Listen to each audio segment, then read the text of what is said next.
Just a few weeks after the start of Pope Leo XIV's pontificate, he celebrated an ordination mass in St. Peter's Basilica and urged the new priests to welcome God's grace so they might remain close to the people they serve as credible witnesses. Father Andrea Alessi was one of those priests ordained by Pope Leo XIV. Sì, lo prometto. EWTN correspondent Valentina Di Donato spoke with Father Alessi to discover the experiences that brought him from military service to the holy calling.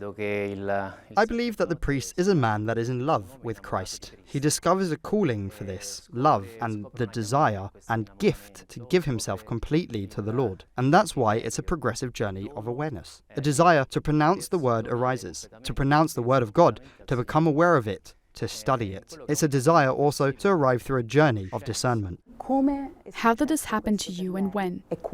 Io ho potuto fare delle esperienze di avvicinamento che mi hanno permesso poi. I was able to have some experiences of drawing near, which then allowed me to come to that decision where, yes, I desire to give myself to the Lord.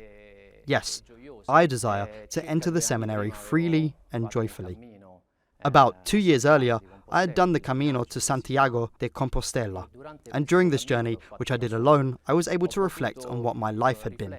And this reflection happened in the light of prayer. I would leave in the morning from the hostel where I had slept, and spontaneously, I would begin to pray the rosary. I would start to reflect, to thank God, and a desire began to arise in me, though I didn't know yet what name to give it. Thanks to a friend of mine who used to go to a beach on the Roman coast, this beach had the special feature of being welcoming to everyone, giving access to people with disabilities. Above all, we would gather every day at 3 p.m. under a large cross to pray the chaplet of Divine Mercy and then to share the gospel of the day. It was July 10th, 2016 at 7 in the evening. I remember I was on the beach waiting for the celebration of Mass. Right at the beginning of the celebration, during the entrance hymn, I was asking the Lord, if you are calling me to the priesthood, if you want me as a priest, make it clear to me. And right at that entrance hymn, the song was Come and Follow Me. And during that song, I felt those words were being spoken to me. I remember I began to cry. I began to feel a deep emotion. I wouldn't know how to describe it in words, what I felt, what I experienced. I can only say that I truly felt the Lord calling me to follow him.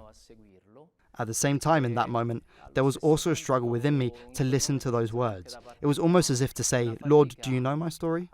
Do you know my life? Even my age, I was nearly 40.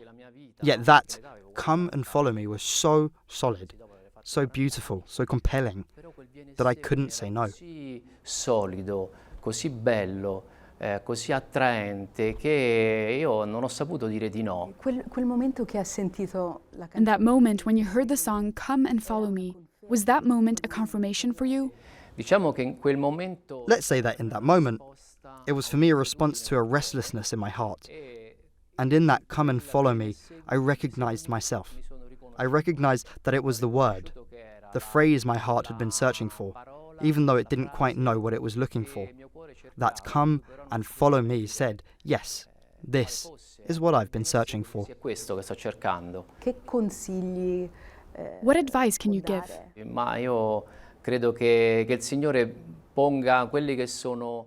I believe that the Lord places in our path certain people, events, or moments through which he makes himself known, moments in which he becomes present. And then it's up to us to make a space for this work that the Lord wants to carry out in our hearts, to listen to him. And then, in freedom and generosity, to entrust ourselves to his word. Because, as a friend of mine used to say, with God, you never lose. Come diceva una mia amica, con Dio non si perde mai. Thank you very much. Thank you.